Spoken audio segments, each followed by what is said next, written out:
Welcome है आपका फिर से YouTube channel item for study में। फ्रेंड, आज बताने वाले हैं आपको, यहाँ पर देख पा रहे होंगे प्रोडक्ट फार्मूला, यानी कि एक्सेल में आपको बताने वाले हैं इस प्रोडक्ट फार्मूला को। आप आज जान सकेंगे डिटेल में किस तरीके से प्रोडक्ट फार्मूला का यूज किया जाता है और इसमें जितने भी पॉइंट का यूज किया जाता है सभी पॉइंट को हम लोग बारी बारी से देखेंगे, यानी कि प्रोडक्ट फार्मूला क्यों यूज किया जाता है और इसमें कौन कौन से पॉइंट का यूज किया जाता है।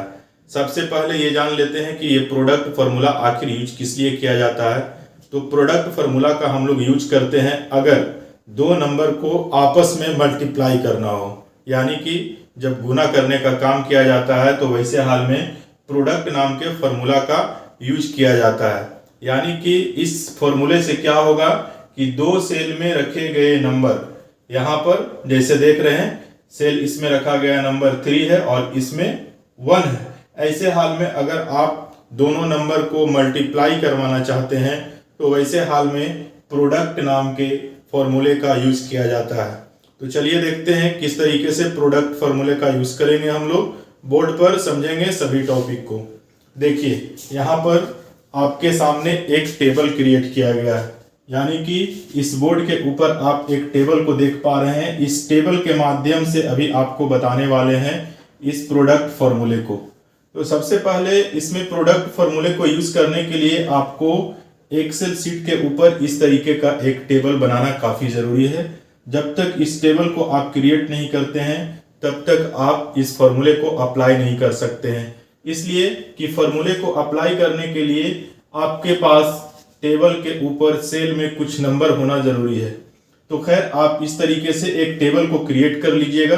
क्रिएट करने के बाद आप इस तरीके से प्रोडक्ट वाले फार्मूला का यूज करेंगे। देखिए किस तरीके से किया जाता है। जैसे अगर आप चाहते हैं कि कॉलम ए, ये जो देख पा रहे हैं ये कॉलम है ए और ये कॉलम बी है। अगर आप चाहते हैं इसमें लिखे गए नंबर और इस कॉलम में लिखे गए नंबर आपस में मल्टीप्लाई हो जाए, यानी कि गुना हो जाए, तो वैसे हाल में आपको प्रोडक्ट फार्मूला यूज करना है। चलिए देखते हैं कैसे गुना करवाते हैं और प्रोडक्ट फार्मूला का किस तरीके से यूज करते हैं। जैसे आप तो जान रहे होंगे कि किस तरीके से सेल नाम को डिफाइन किया जाता है। सबसे पहले आपको सेल नाम जानना काफी जरूरी है एक्सेल यूज करने के लिए। यहाँ पर आप देखिए, अगर आपसे पूछा जाए कि इस सेल का नाम क्या है, यानी कि यहाँ पर सबसे फर्स्ट सेल जो दिख रहा है, आपसे पूछा जाए तो सेल नेम यहाँ पर होता है इसका A1। इस तरीके से हम देखते हैं, यहाँ A है इधर 1 है। तो सबसे पहले सेल फर्स्ट वाले सेल का यहाँ पर एड्रेस दे देते हैं।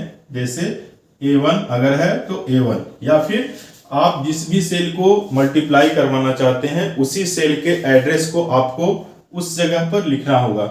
इतना लिखने के बाद में अब आपको देखना है कि मल्टीप्लाई किससे करवाना है, कौन से सेल से, कौन से नंबर से। तो जो अगला नंबर लिखा गया है उस नंबर को देखना है कि वह कौन सेल में है।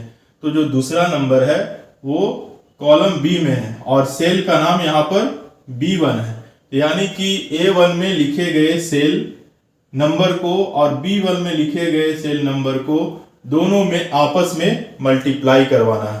तो वही काम यहाँ पर कर रहे हैं।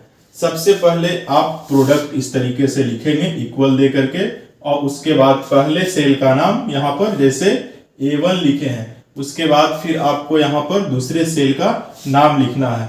लेकिन नाम लिखने से पहले हम लोग क्या करते हैं, तो यहाँ पर एक कॉमा लगाते हैं। इस तरीके से आपको एक कॉमा का यूज करना है और कॉमा का यूज करने के बाद में आपको नेक्स्ट सेल का नाम देना है। जैसे यहाँ पर 2 जिस सेल में लिखा गया है, तो यहाँ पर इस सेल का नाम है B1। इस तरीके से आपको यहाँ पर B1 लिख देना है और लिखने के बाद ब्रैकेट को क्लोज कर देना है।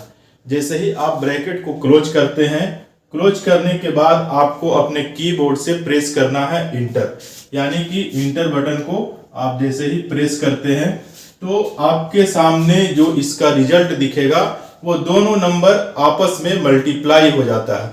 यानी कि यहाँ 5 और 2 को मल्टीप्लाई करते हैं आपस में, तो जो मिलने वाला नंबर होगा वो 10 होगा। यानी कि अगर आप फॉर्मूले को इस सेल में लिखते हैं, यहाँ पर स्पेस कम होने की वजह से इस फॉर्मूले को हम जस्ट इसके बगल में आपको दिखाने के लिए यूज किए हैं, लेकिन आपको जिस जगह पर उसका रिजल्ट चाहिए उसी सेल में लिखना है और इंटर प्रेस करना है। इंटर प्रेस करने के बाद पहला जो रिजल्ट होगा वो आपको यहां पर 10 मिलेगा।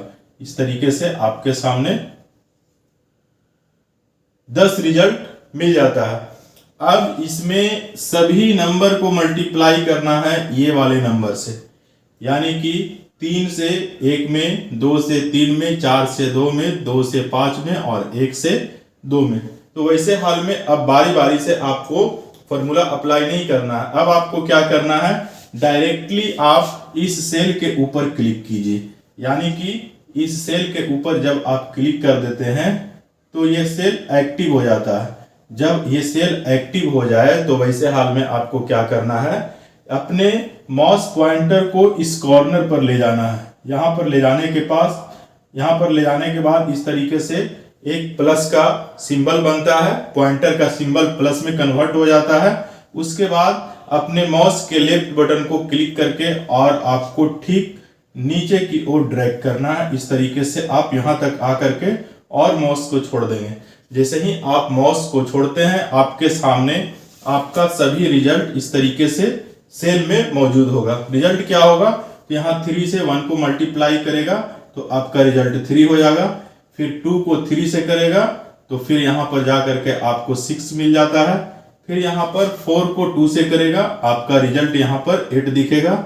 फिर 2 को 5 से करेगा, यहाँ पर रिजल्ट आपका 10 दिखेगा।